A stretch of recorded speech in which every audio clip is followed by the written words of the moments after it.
This is probably my 10th Denver Startup Week, so I'm excited to see all of you here and to introduce another incredible panel. We are talking about the art of the pivot. Thank you for being here. I'm just going to hand it over so we can get started and get to know our panelists today. So probably can all share this. I'll be passing this one down too. Thanks, Olivia. Thank you, Denver Startup Week, and thank you to everybody that's here this afternoon. This is a really powerful panel, and it is about perfecting the art of the pivot. And we are thrilled to be here with these 4 founders who are either in the conversations of pivoting, or they have already done a big pivot, or they are kind of contemplating and in the middle of one. And so I'm really excited to introduce all of the panelists here tonight, or this afternoon. What time is it? It's really dark outside, isn't it? It's sort of evening-ish right now. But before I do that, I want to thank Denver Startup Week, thank our sponsor, Madison Taylor Marketing. I know that Denver Startup Week, this is the first year back fully in person, and we're all really excited to be here. And please share your experience at Den Startup Week hashtag, and please also tag Tara. That is my company. My name is Kate Bailey. I'm the founder of Tara. We are a new women's flex office space and membership work club that was just opened at 9th in Colorado. We are a business campus. We do business education, accelerators, have a beautiful, beautiful space as well. So if you're looking for space, please come see me afterwards. So the founders here today, you know, they've all been focusing on what I like to call the P word. I mean, I don't know how many people really heard the word pivot before like 2020, right? And it became a bit of the name of the game of this concept of pivot, like waking up every single day and something was different and you had to make a different decision as a business owner. But the reality is, as startup founders, we all know that pivoting is actually the name of the game. It is a constant state when you are, especially when you have, you know, just started out, you're dealing with your market, you're listening to your customers, constantly getting that feedback, learning how to turn that around, improve products, et cetera. And so I think that the conversation is certainly relevant to a lot of different founders here today. How many startup founders do we have in the audience? Awesome. So today we're learning from 4 growth-minded founders. We have Shael Mehta of The Last Game Board. We have Jane Sagwe of Pulley. We have Amy Molk of Beanstalk and Nicole Cox of Pomp.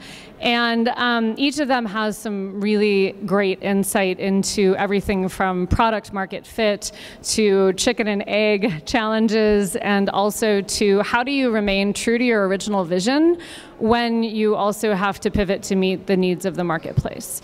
So I am going to just talk for a couple more seconds. I'm going to let these guys introduce themselves. We're going to go into a few Q&As, and then we really want to hear from you, actually. I'm interested to know what you want to know, and so please jot your questions down, and we'll do a little Q&A after I'm done asking my questions. So with that, I'm going to pass this over to Shael. Hi, everyone. My name is Shael Mehta, CEO and co-founder of The Last Game Board. I want everyone to think Netflix meets Kindle for board games. So it's a hardware device. It's 17 by 17 inches. And when you turn it on, it's like Netflix. You have hundreds and thousands of tabletop experiences, and that's everything from backgammon and chess to Dungeons and Dragons. You click on whichever game you want to play, the board becomes it. We have a patented technology that lets you use real pieces on the surface of game board. So chess set, your D&D mini, whatever you want, you can use it, and you can play with anyone, anywhere, in an instant. I did forget to say that the other question was, if you had one word to describe how you feel about your business today, what would it be? Crazy.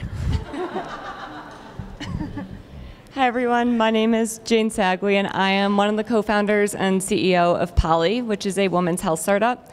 We are very focused on solving for the problem of polycystic ovary syndrome, or PCOS today, which is a really, really common reproductive hormone imbalance that impacts 10% of women. I have it myself.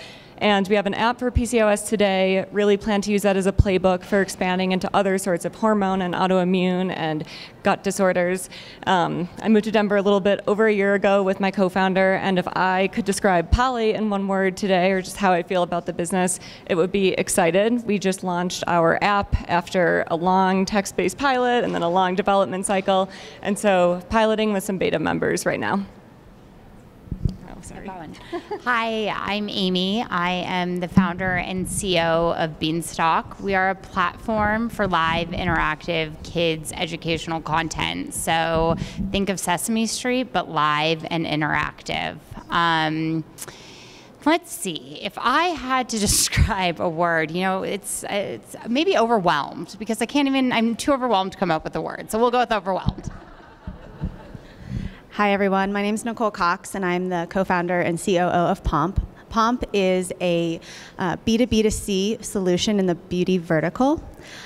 So we are revolutionizing the way that people find curated skincare routines guided through licensed professionals, estheticians.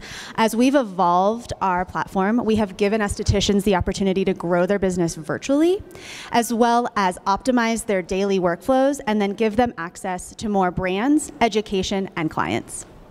And one word that really keeps coming to mind for me is enthusiastic. There's a lot ahead, but me and the team are very enthusiastic about what we're about to accomplish. Beautiful. I'm going to get right to the first question, and this was one for all of you to answer. How can founders pivot without losing their overall vision along the way? And I believe that, Shale, you were the first one that mentioned this, so I'm curious about how you've been able to do that. I don't remember. What did I say to you?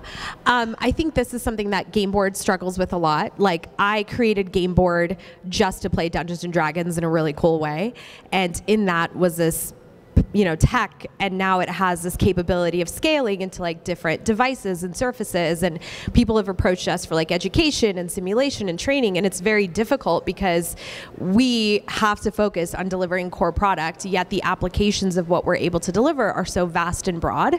And so understanding how to be authentic to not just my cap table, because I have a fiduciary responsibility to them, our audience, but then also making sure that we're on track for that large vision is like literally where I'm at right now. It's my constant struggle of how do we maintain that? And the truth is we make mistakes, right? We try to go in a direction, or we try to partner with someone, and perhaps it works out and perhaps it doesn't, but I believe in failing fast if it doesn't. So try something. If it doesn't work, pull back, try something else, and that's okay. It's learning, it's not failing, right? So being core to who you are and true to who you are is important, but at the same time, not being afraid to take that risk, even though it might not work out in the way that you want it to. Do you do a lot of gut checks? Like, this just doesn't feel right, or is it more calculated than that from an IRR standpoint? No, it's very, I'm very, it's much more, I'm much more thorough in my thinking when we decide to partner with someone, because it's more in, does it take bandwidth away from our team?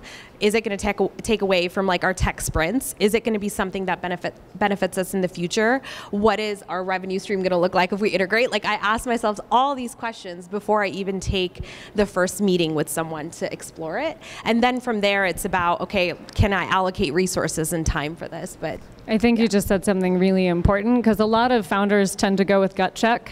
And the more important thing is to ask yourself these fundamental questions of how it's going to affect operationally, financially, and your team, right? And your team. So thank you. Jane. Yeah. So I would say two things. One is some degree of flexibility. I think that visions can be achieved in many, many ways. Our vision/mission at Poly is to redefine the PCOS patient experience, but more broadly speaking, we really just want to improve women's healthcare. And we did start with more of a marketplace model. We had a pivot. We're now owning the PCOS patient experience, and we will be having a pretty significant business model pivot as we go from a consumer subscription into, ideally, selling into to payers and self-insured employers in the future. And that flexibility has just been very important for my co-founder and I, and again, can be achieved in many different ways. And then the second thing I would say is giving yourself time to reflect. That's a little bit more pragmatic. It can be really, really tough as a founder since you're wearing so many hats. But I do really think that making sure, even if it's not every day, that you are giving yourself some time to actually think and journal or write stuff down and think about how you're feeling about things is so tremendously important, because if you don't, it's really easy just to get swept up in a certain direction that you're going or a certain direction that investors might be pressuring you to go, et cetera. And so making sure that you're having some intentional time to think intentionally and consciously. Yeah, I mean, how many I think times a can lot I say intentional? But it's important. I mean, the intentionality, I think it's both of your answers are right on top of that. And I think that it's not about chasing the dollars or chasing the shiny new object. It's about really being thoughtful. Yeah. So, yeah. Yeah, I really think being thoughtful is a huge thing. And for me, that thoughtfulness I always come back to the place of what is the problem that I'm trying to solve? What is the problem that Beanstalk is trying to solve? What is the problem that my team is trying to solve? And really, that is always our North Star, is what is the problem that we're trying to solve? And so specifically for us, we're really in the business of trying to make parents' lives easier, even though our end product really affects children. The whole idea is how can we empower parents to be the best parents possible and give them the best information and help their kids thrive. And so every decision that we make as a company comes from that standpoint. And, as we get deeper and I share a little bit more about my pivot, you guys will understand that, I had a pretty big pivot, but that was always at the foundation of what I was doing. Just to piggyback on that, when we have talked about anything big or small that we've done at Pomp, first is talking with our team members, as Shale mentioned, like really making sure that we're understanding what each team member or head of team is about to enter into doing and take on as a task, and so make sure everybody feels really on board with that. So doing a bit of that due diligence, like is this really possible for everyone to do, and is it worth everyone's time? And then also just staying true to who we are, which is really empowering, like I said, these licensed professionals, which are estheticians, and is this really going to help what they're doing in their day-to-day, because that's what's really driving our sales and our revenue, as well as the pivot that we're kind of mid-turn on, if you will. I'm going to have you talk a little bit more about that. So at Pomp, you started out as a B2C company, right? Mm-hmm. Providing access to medical grade skincare for consumers by matching them with estheticians, and you're in the process of that pivot to a B2B2C. Tell us about that new model and what led you to make the switch, and how your product roadmap has changed. I know that's a lot of questions, but just kind of the whole process by which you said, hey, we think that we have this product over here that's going to serve consumers better and maybe be better from a financial model standpoint. Yes. So my co-founder, Shannon, who's unable to be here today, she was the one that really had this idea of leaning into the esthetician. For those of you that don't know, estheticians are trained for 600 hours before they start working with their clients. So they really understand skin. And so when we started out, we were really just trying to help people comb through the crazy, crowded world that is beauty and skincare, and helping people find great brands that are really right for the results that they want to see. But we knew as we started to dip our toe into this that we were really going to find that we should be leaning into the esthetician. This is a very fragmented group of professionals. There's 180,000 of them in the United States, and no real platforms supporting them. So like I said, we're really revolutionizing how they're able to work with their clients, and everybody's kind of creating this happier circle. So that was really, we knew that we were onto something with that. And then as we've made it easier for estheticians to join Pomp, to bring clients to Pomp, while they're making this passive income, again, we continue to see, following the data and the sales, that this is really what was driving our business. So now this is where the pivot really is coming into what else can we be doing for these estheticians, this group, and other adjacent groups as we think further ahead in the wellness space to help them just make Pomp really a one-stop shop. So invoicing and intake forms and all of these things are on the horizon for us. So that's really where our product roadmap has kind of skewed and changed more to quite honestly, the SaaS model versus just a marketplace and selling product. So it was about listening to the customers. Yes, Yeah. listening to the customers and the estheticians. Awesome.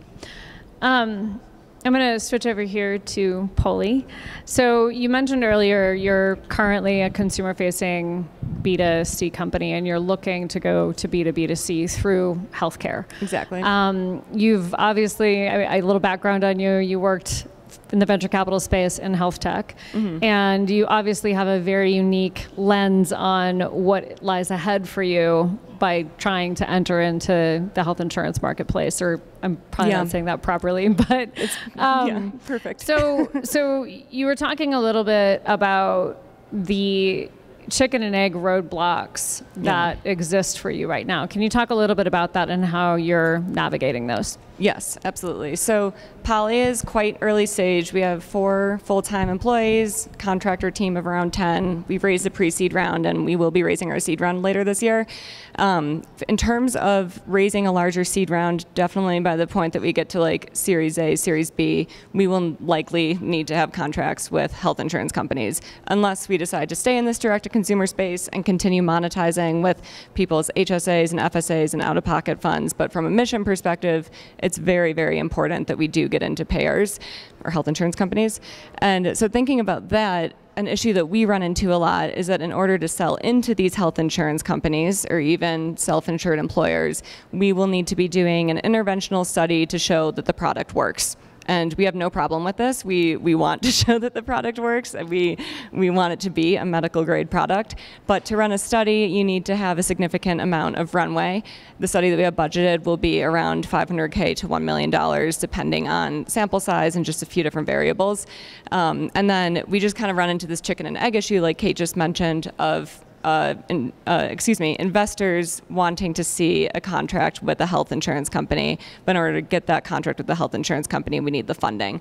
And so dialing it back and thinking about what the heck do we even do about this, because it can be a really frustrating situation, to be frank.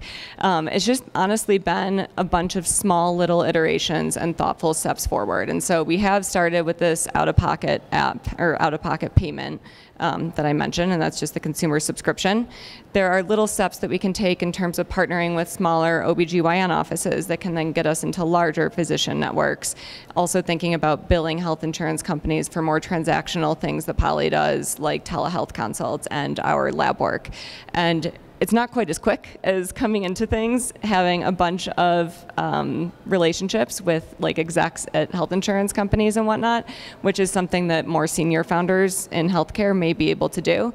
But it's something that we've just made sure that we have remained focused on and kind of taken these small steps forward when we can. And it's not really been like a one step back or one step forward, 2 steps back situation, but it's more just needed to be this very measured, thoughtful effort. I'm going to come back to some of these themes, chicken and egg, listening to your market, but I want to make sure that both Amy and Shale have a chance to tell you a little bit about where they are on their pivot. Amy, you have already done a really big pivot, and let's see here. So you were originally learning game boxes for kids and now are a growing media company. You come from an entertainment background.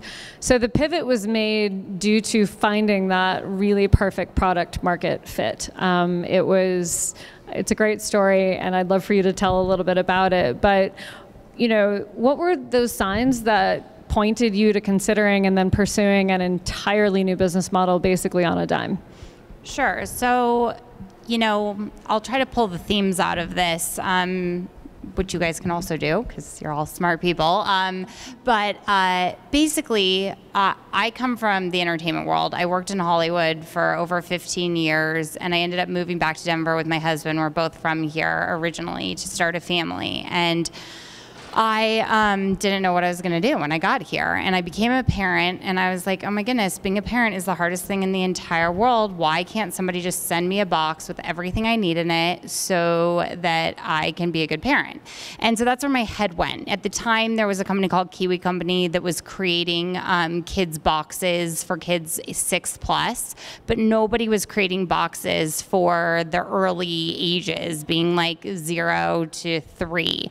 And so that was the market that I wanted to really get into. And so I started, and by the way, I'm a sole founder, which I really don't recommend. And if anyone ever wants to talk about that, that's for another panel. But I started kind of putting together a team. I did all the buying of these really high-end products. I had an educator who was a developmental expert creating the learning material for parents, and we were designing these awesome boxes that we were sending to like 300 people a year. And I was trying to raise money, and everybody's like, okay, but your margins are 30%. Like, how are you getting to 70% margins minimum? And I was like, well, I guess we'll have to start, making our own products in China. And I had a whole plan. And then this awesome company that's actually part of one of the portfolios that I'm in, it's called Love Every, and they made these incredible baby play mats, and they were insane. And everybody had them, and they started making baby boxes, and I was like, oh, shoot, I can't compete with this. And, I don't know what their margins are, but I'm guessing it was close to 70%. And I was just like hitting my head against the wall. And I always knew there was going to be a media play. I just hadn't figured that piece out yet, but that was my expertise. And so as I started to look at the market and all these people that had experience in this box space and my unique perspective, which was the entertainment and the media space, I was like, oh, I should just stop making the boxes and do this media play. And so all of a sudden, like, my whole trajectory changed, and the people that were customers were super excited about this media play, and I was able to raise money. Like, raising money is not easy, so please, like, take this with a grain of salt. But my fundraising became so much easier than how it felt it was impossible, and I really knew that the market needed what I was uniquely positioned to offer. And now you're in media, which is constantly changing. You have no idea. We're going through another pivot Maybe back right to the now. baby boxes, right? Speaking of industry that is constantly changing, let's just call it gaming and AI and 3D and all of the things that you've incorporated into the last game board. So when we were talking originally, Shale was mentioning the fact that she is in an industry that truly is in a constant state of innovation. And the question that we came up with was this idea of how do you pivot and diversify a product portfolio while not getting distracted by the shiny new objects chasing squirrels, right? So how do you stay focused on that core problem and kind of a little bit more in detail of what we discussed in the first question? So one of the biggest things around game board is we're focused in a section of gaming that is traditionally untouched, right? Board game developers and creators. I'm a gamer. I grew up playing really core games, and it's part of who I am. And when I started looking at the industry side of board games, right, like Hasbro knows how many units of Monopoly they sold. But what happened when someone purchased Monopoly? Did they stick it on a shelf, only playing with their families during the holidays and fighting? Or was it like our core audience? Did they play, between 8 to 12 hours, like every other week? How often were they playing? Who were they playing with? Did they get to explore new content, right? There's only 120 tabletop games on the shelves of Target. And in order for you to make that SKU, you have to push 60,000 units. And it's a single point of purchase. And a developer, a creator of a board game makes $4, maybe $5, right? And yet there's all these different developers and creators of board games that make millions on Kickstarter or other crowdfunding sites, but they're trapped in this cycle of a single point of purchase, making only one point, making only that physical transaction good, and you have to maintain this entire list, and it's insane. And there's 2 or 3 big publishers and distributors that control this entire industry. Hasbro is one of them, Asmodee is another one, right? It's very guarded, so you hope that you'll get picked up. So when I first started this, I only thought about the gamer, right? Me. I thought about, I just want to play any board game and try a board game and play it in an instant and play with anyone. I wasn't thinking about the pain points of the developer. of the creator of board games. When I went into this, and gaming, because it changes so much, board games is this weird category because it's not been digitized, that there's not a lot of data behind it, right? There's nothing really behind it. People have tried to create apps and online versions and all this stuff, but it's not the same audience. You sitting around playing with your kids and your family is not the same experience and not the same person that's playing Candy Crush on your mobile phone, right? And it's not the same person that's playing Halo. It is a completely different type of play and experience. So even though gaming is evolving and it's constantly adapting, can you build technology that not only evolves but goes to the core point of why you are there? Are you solving the problem for the end consumer? And for me, the end consumer of Game Board is not just a player, but it's a creator and a developer of board games, right? Because now I can give you back analytics. I can tell you who played Monopoly, how often did they play, where did they get stuck, did they break the game? I can give you all this analytics back that does not exist in tabletop games. So focusing on core is very important, but sometimes who your core is always expands. And so we give all this analytics and information back around it. And that is our core pivot, right? We've raised a substantial amount of venture capital, but now people are saying, now what? You have core gamers. Is the end goal to be in every household in the world? Like, what is the core angle of Game Board? And in that, there's this other layer of this deep technology. So that's where we're currently are, is we're stuck, right? Between where do we double down on with this core gamer? Is it going to limit us? And do we also try expanding what our technology is capable of doing and license it out to someone who can make hardware way more efficiently than I ever can? So core, yeah. I said that 80 times, but core. We have core, and we have, what was it? Not integrity, intentionality. I love it. So I want to pivot away from sort of the technology and product side to the people side, because you can dream up ideas all you want. You can have the coolest pivot in the world that's going to make billions of dollars, but you have to deal with the human element. You have to deal with your team, your investors, yourself.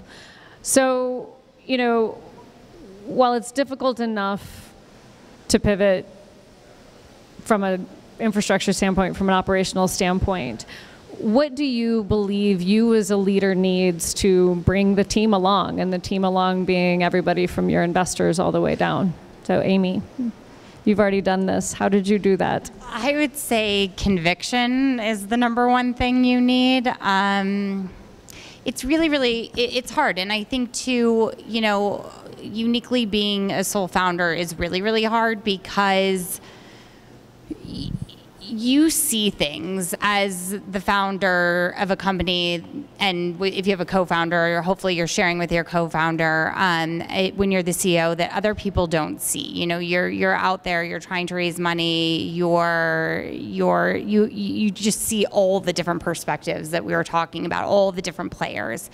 And I think it's really important to just have conviction and to be really honest and open. I mean, that for me is the biggest thing. Like, I'm an open book with my team, and I oftentimes go to them, it's kind of like leading the witness a little bit, like trying to, help them see my vision, but have them come to me with the end experience, if you will. And that's something that I even do with my investors. I'll kind of talk to them a lot about what I'm seeing and trends, and what do you think? What would you do if you were me? And you kind of lead people to your ultimate vision, and that really helps have buy-in. Because the thing is, if you're just constantly like whipping people around and telling them like, okay, today we're going to do this and tomorrow we're going to do that, and then it just all changes, it's really a hard roller coaster, and it can cause so much burnout. And I will tell you, like, I've experienced employees that have had so much burnout, and so I've grown as a leader in understanding how important it is to have that buy-in from the beginning. And so this time around, as we are doing a more significant pivot, more than your day-to-day pivots, of constant change, it's been so much smoother because I've really handled it with getting buy-in from the beginning. A friend of mine says it's leading with inquiry. right? So leading them to the same, basically the same decision that you've made, but do it through questions and helping them to see some of those trends as well. Who else wants to go on this one? I'll just piggyback on that. I do feel fortunate to have a co-founder, and so for us, transparency, as she and I talk through something, has always been a really big piece that we then talk to our teams about. So we also make sure that we're leaning into our board members, asking them for advice. They're all on our board for a reason. They care about what we're doing and they have an opinion. But we also, to Amy's point and Kate's point, like, you know, are leading them, like, here's the reason why, and supporting that with our findings, the data that we do have, and other examples. And the same with our team. Once we decide on a strategy, explaining to them why we think that this is a good supported strategy as we move through everything. But again, we encourage that transparency. We encourage the questions back and forth so that every team member feels like they have a voice, because they're all going to be working on it, and we're a very small, nimble team.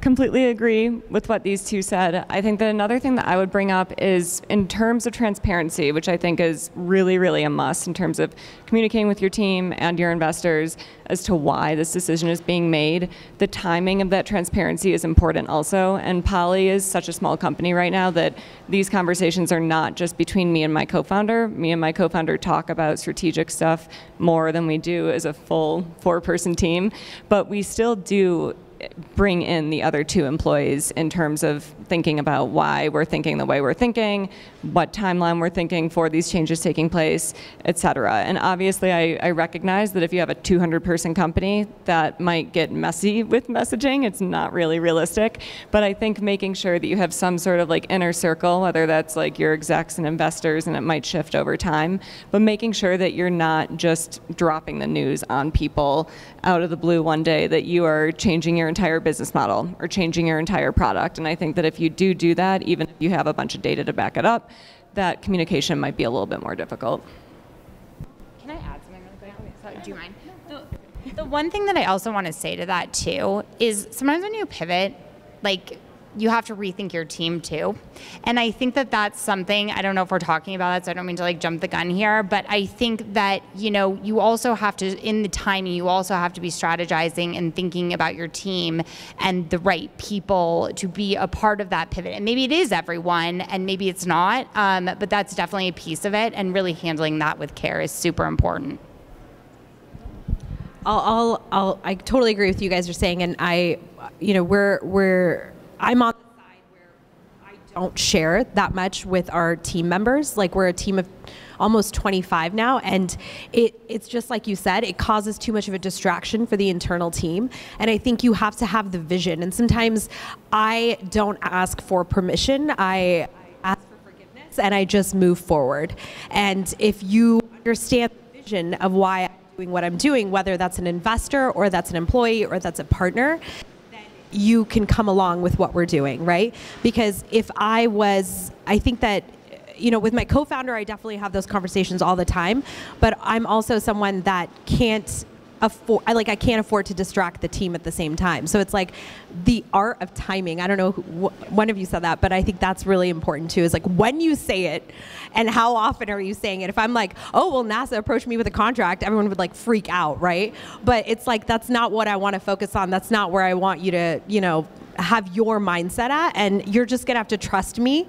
And if you don't trust me, then you can challenge me and we can have a conversation about it, but you have to trust the vision of what I'm trying to get to. Art of Timing is our next panel for next Startup Week, it sounds like. I love that. I have one more question to ask the founders, and then I would love to open it up to the audience. So please jot your questions down. We'd love to have a lively conversation.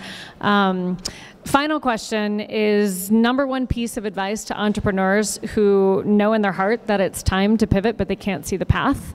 So, maybe they were on a cusp like you were, Amy, or they were sort of forced from the marketplace like you were, Shale. So what would be your number one piece of advice? Try it. What's the worst that's going to happen? It doesn't work, you go back.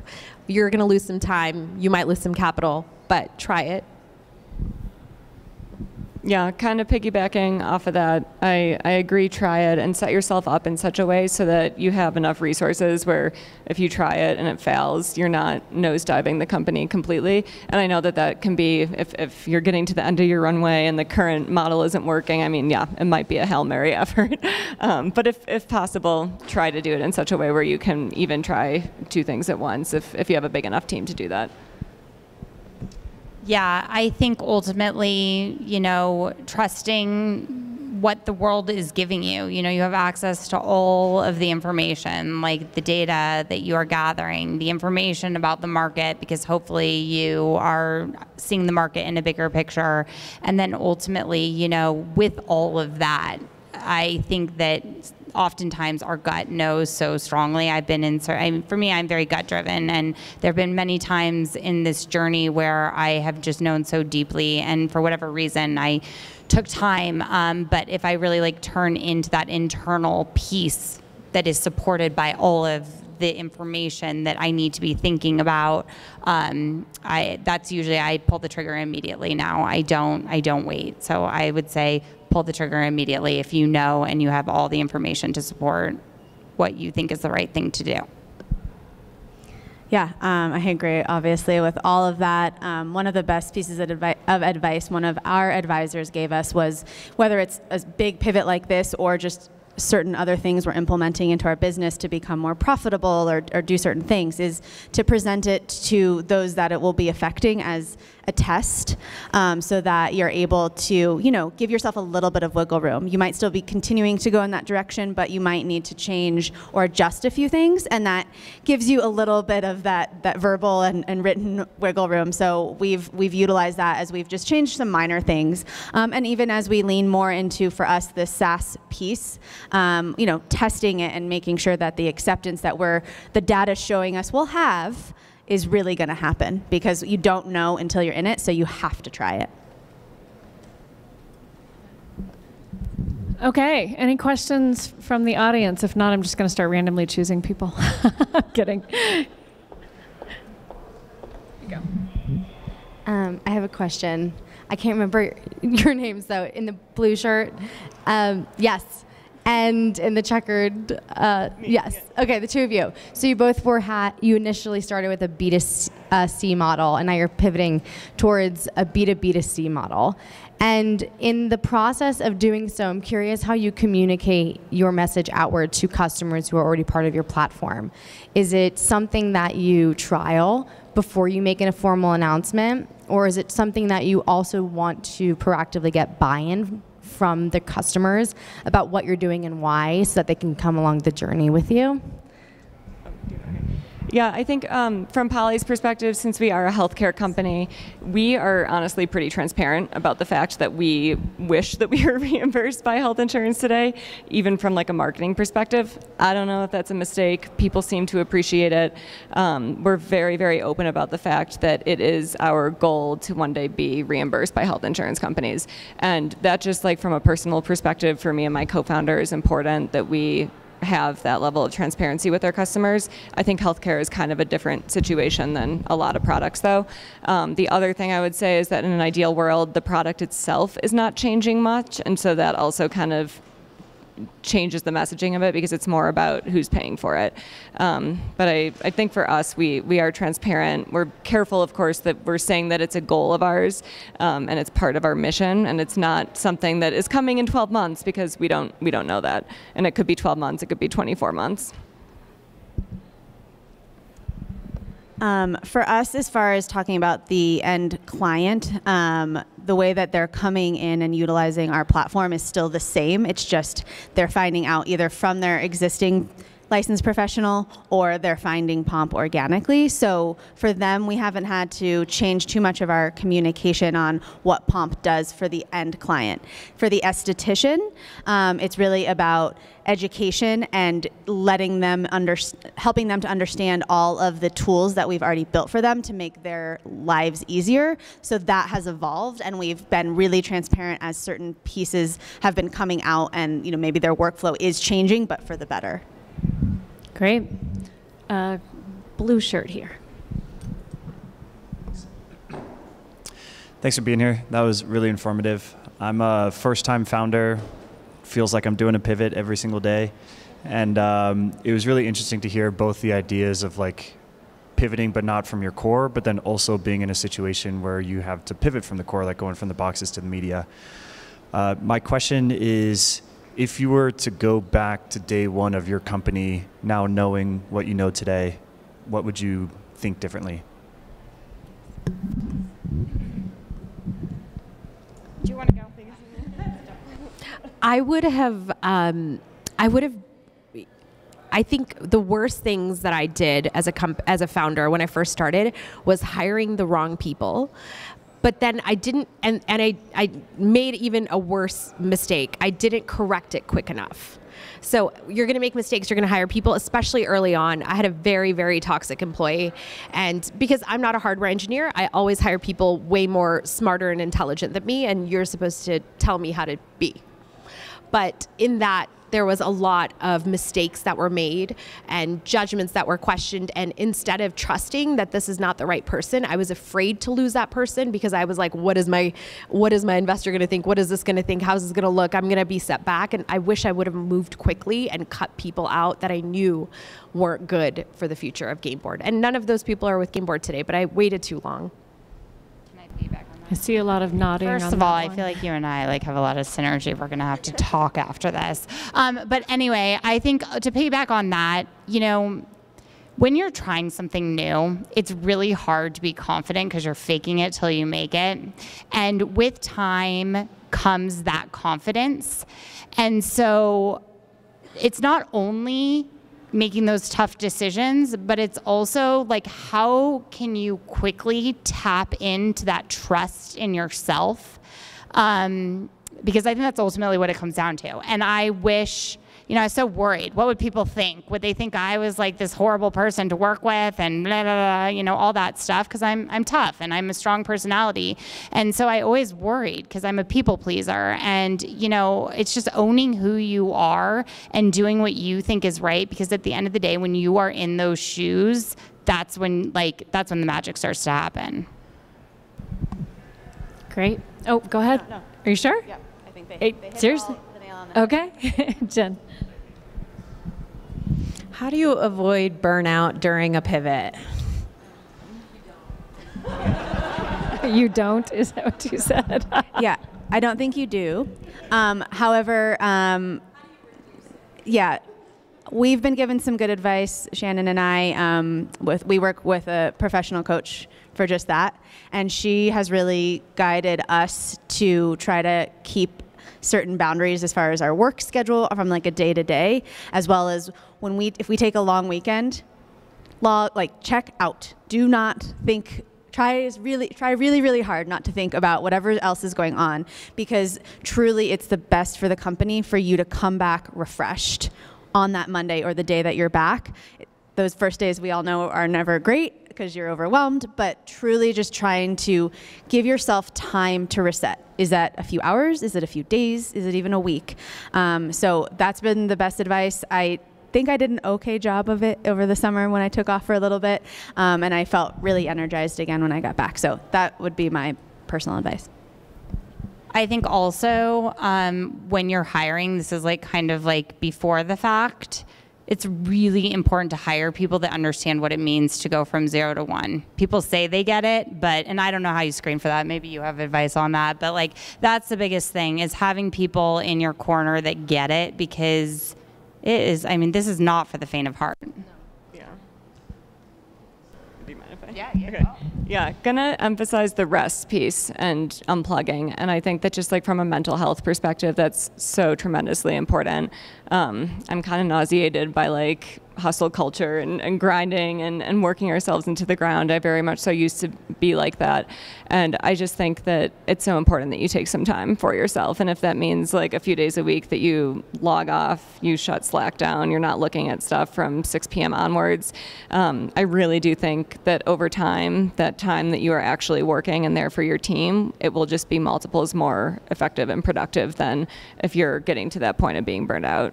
And also, burnout can take a long time to like exit from, and I think that having some forgiveness for yourself there is like sometimes a week vacation won't be enough, and you can feel restored eventually, but it might just take some more time.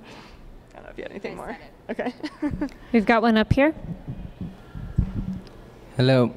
My question is, what are the most important things to consider about pricing when making a pivot toward more profitability? Thank you. Nice. Yeah, go for it. Real quick, I just think from like a product perspective in terms of like the actual very nitty-gritty checkout process, making sure that it's something flexible that you can iterate on quickly. And it seems so silly, but just being able to very quickly make changes has been something that is helpful for us. So for me, it's difficult to change pricing because I have a hardware component. So Game Board is $800 plus we charge a $15 subscription for access to our library, and you can't scale that, right? Everyone here is like, holy shit, that's really expensive. Like, it's really hard to scale that. But one of the things that we can do, because there's like known ways to understand how to scale a hardware and a software bundle, is what people have done already in the industry. So I think looking at how people are delivering your product and how they're scaling to a consumer, like bundling is next for us, right? You bundle Game Board and the platform, and so for $50 a month, you get everything. So there's people who have done that successfully already, and to really look at the market and be like, what is my product? What is, and if I'm going to scale different pricing models, have other companies successfully stress tested it, right? And put those analytics behind your own product to be like, how can I truly get there? And then work backwards from it and try it out. Like, we always do sample set testings. When we did the bundle, we did like 2,000 people. We just tested it on them to be like, are you going to buy a $50 game board? And what was the acquisition around that, and how many people actually signed on? Just test it out. Like, it's very, it sounds simple and it's much more detailed than that, but just trying out different types of proven models with your product is going to be really effective. I agree. I have nothing. More questions up here? Yep.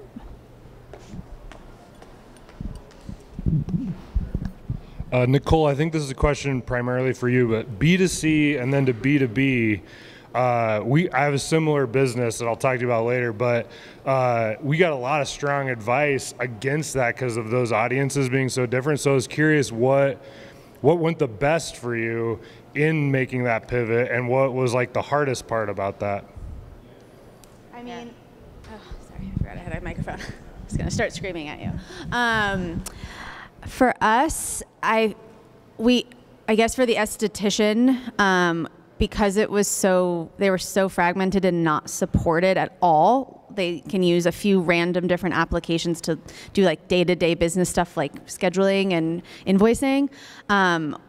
Were so different that we were able to, kind of attract them. And then the clients were just making it easier for them to get product, so that we didn't really have any kind of headwinds in that way of people kind of understanding what we're doing. I don't know if that's answering the question all the way. I don't know if anyone... Hold on one sec. Someone up front. Sorry. That's okay. So first, I want to say I love all your businesses. They're so interesting. I used to live in France, by the way, and French women estheticians start at like 12. American women aren't there yet. So I want to ask you, recently in my business, I am pivoting back to what I used to do. But the reason why I did the initial pivot was a black swan event that we're all familiar with, which was COVID. So were you impacted in any sort of way because of COVID in terms of building out your businesses? Did you do a pivot and then we're like, this sucks and I have to go back to, like, what was that like for you? I'm so happy to be switching back, but I pivoted to survive what was going on, if you know what I mean, and now I'm like, I hate everything about this and I need to go back. So do you have any experience with that? I'll give you the really positive COVID story, and then maybe people have a more like difficult, but but there's also something in it that is really interesting. So we were in the exact right place at the right time. We literally launched our company March 2020, which is when lockdown happened. And the press is out of control that we got. We offered Beanstalk for free to everyone during COVID. We had over like 10,000 users. It was nuts. But we became a homeschool product, which is not what we wanted to do. And the market for a homeschool product is not actually viable for like what we want to do. So we now are in a position where, yes, we had like tremendous growth. People know who we are. We were able to raise money. Like all these amazing things happened. And now we're kind of in this really hard spot where we're something that we don't want to be, and we're trying to like reinvent ourselves, and that's kind of the next horizon for us in terms of pivot. So it's been a really interesting journey for us. I'll give the exact opposite story, because we started end of 2019, and we were going to deliver product October 2020. And the world shut down in March 2020. And we couldn't even talk to suppliers overseas. Supply chain is bottlenecked. All of our manufacturing shut down. All of our supply chain shut down. I was like, Game Board's done.